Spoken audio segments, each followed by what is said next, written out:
So human trafficking is one of the oldest, biggest money makers in the United States of America and across the country, and it is no secret that it also affects children. I don't know what you guys, when you hear human trafficking, think of or what your mind goes to. A lot of people, it goes to the movies and what you see.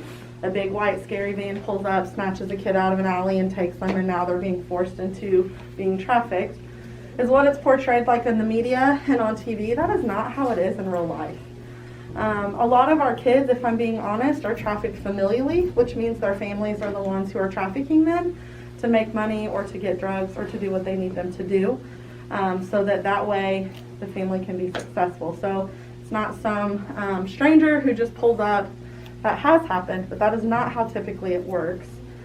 A lot of our girls, like I said, are family or they're exploiting themselves. So all of you in this room, I'm sure, have access to lots of social media, Snapchat, Instagram, Facebook, right? And so our traffickers get to know our girls through social media websites. The internet has made it a lot easier for people to get access to our girls, right? And the traffickers spend a lot of time building relationships with our girls. So again, it's not like I start talking to a trafficker on Friday and by Saturday I'm trafficking. It can take months up to a year or 2 years before they finally get them to start selling themselves. And so basically the traffickers play on them psychologically, right? They exploit them. They make them feel like they're the only ones who can trust them, that they're the only ones who care about them. So they definitely put themselves in a position of being that one person, and then it makes the girls feel like, oh my gosh, I have to do things for him because he's done this for me, or he's the only one who really cares about me. The sexual acts that our girls are doing are for survival, right? They need somewhere to sleep because they're on the run, because they didn't get along with their family, or they don't have a good home life in general, right? Like I said, when familial trafficking is mostly what we see, that's because our girls don't have a good home life, and so they're running from that, and then their traffickers are the ones that's able to make sure that they have food, money, place to sleep, drugs, whatever.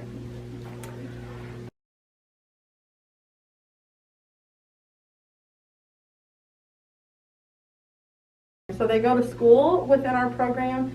If they don't have enough credits and we don't think they're going to graduate high school, we look at getting them a high school, a GED or high school equivalency. They have to take that exam, and we pay for that.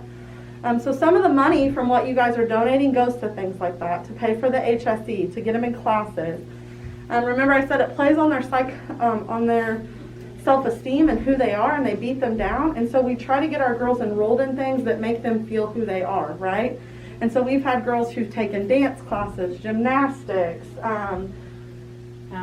guitar lessons, theater, anything that would make them remember who they are and who they want to be, and things that they want to do in life outside of what they've been told they have to do by their trafficker.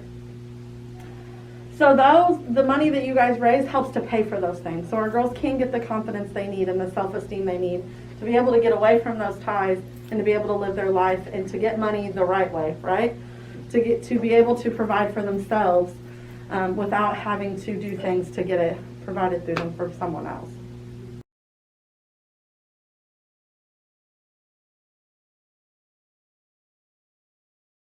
Hey everybody, I'm Renee Voss, and I'm going to talk to you about Freedom Friday. Freedom Friday is this Friday, and we're really looking forward to everybody dressing up. It means a whole lot to our school and the community. Even if you don't think that your participation in itself matters that much, it totally does. Just putting on a different pair of pants and a different shirt one day out of the year makes a huge impact. We can raise over thousands of dollars just from one day you deciding to dress up. So don't forget to join us this December the 9th. Invite your friends, your brothers, your sisters, whoever you come to school with. Even if they're in the middle schools, we're doing it there as well. So please participate, and I hope to see you there. I'm doing Dress December to spread awareness and for a good cause. I dress up for Dress December because if I do my part and help spread the word about human trafficking, then I can get other people to talk about it and understand it and maybe donate to people who are in need. If I were struggling or having a hard life, I would like someone to be there for me and help me out. That's why I became a Dress member. We support December to raise awareness. Oh, guys, you don't have to twin. You first? Oh, okay. So we dress up for December to raise awareness for victims of human trafficking, and then to support them by raising money. So yeah, that's why I dress up. Yeah. So we all try to dress up on this day called Freedom Friday to help be this big group to try and raise that money for True Harbor, which is an organization that also supports victims of human trafficking. I feel that it's better to raise money and raise awareness as a group because it shows that we're all dedicated to helping people that need help and that we're all in this together. Freedom Friday is tomorrow.